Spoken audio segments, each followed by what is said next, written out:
आज हम जानेंगे जैन दीक्षा के बारे में कि आखिर जैन लोग इतनी बड़ी संख्या में दीक्षा क्यों लेते हैं।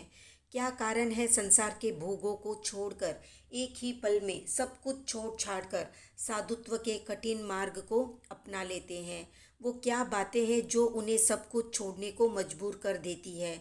न केवल बड़ी उम्र के बल्कि किशोर वय के, बाल वय के, युवा वय के, प्रौढ़ अवस्था के, यहाँ तक कि संसारी जीवन देख चुके वे लोग भी संन्यास ले रहे हैं।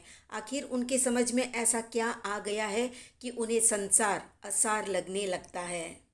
तो एक तो जब जैन दर्शन को, भगवान महावीर की वाणी को या आगम शास्त्रों को व्यक्ति जरा गौर से पढ़ता है तो वो संसार में नहीं रहना चाहता, विरक्त होकर दीक्षित हो जाना चाहता है या दीक्षा ले लेना चाहता है। सत्य की समझ प्राप्त होते ही संसार उसे असार लगने लगता है। तो ये आगम शास्त्रों का चमत्कार है। जिसने ध्यान से उसे पढ़ लिया वो या तो महात्मा साधु संत बन जाएगा या फिर श्रावक। संसार में रचा पचा जीवन वो कभी बिता ही नहीं पाएगा।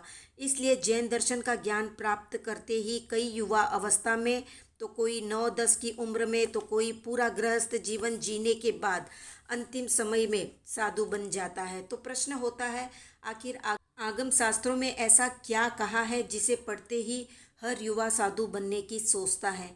तो भगवान महावीर ने ऐसी ऐसी उपमाओं से मनुष्य जीवन को उपमित किया है कि अगर ध्यान से कोई पढ़ लेता है तो वो अगर साधु नहीं भी बनता है तो वो संसार से बहुत दूर हो जाएगा। और जो हल्लुकर्मी जीव है वे तो निमित्त मिलते ही सब कुछ छोड़कर संन्यास धारण कर लेंगे। भगवान महावीर ने वो बातें कही हैं जिसे हम संसारी जीवन में रहकर आसानी से समझ नहीं पाते।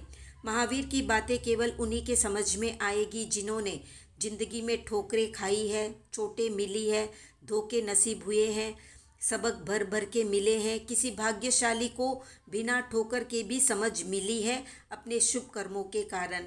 तो जो भी जागना चाहता है वो एक बार वैराग्य शतक जरूर पढ़ ले, आंखें खुल जाएगी। वैराग्य शतक पढ़ने के बाद भी आंखें नहीं खुलती है तो समझ ले उसे ठीक से नहीं पढ़ा है या फिर अभी जगने का समय नहीं आया है। वरना भगवान महावीर के एक वचन से जब कोई संसार से तिर जाता है तो हजारों ग्रंथों को पढ़ने के बाद भी किसी को बोधि नहीं मिलती है तो समझ ले बोधि का अभी समय नहीं आया है या बोधि बहुत दूर है। तो कितने लोगों ने वैराग्य शतक पढ़ा है या कितने लोग वैराग्य शतक पर एक वीडियो चाहते हैं, कमेंट में बताएं। वीडियो पसंद आया तो लाइक, शेयर, सब्सक्राइब करें।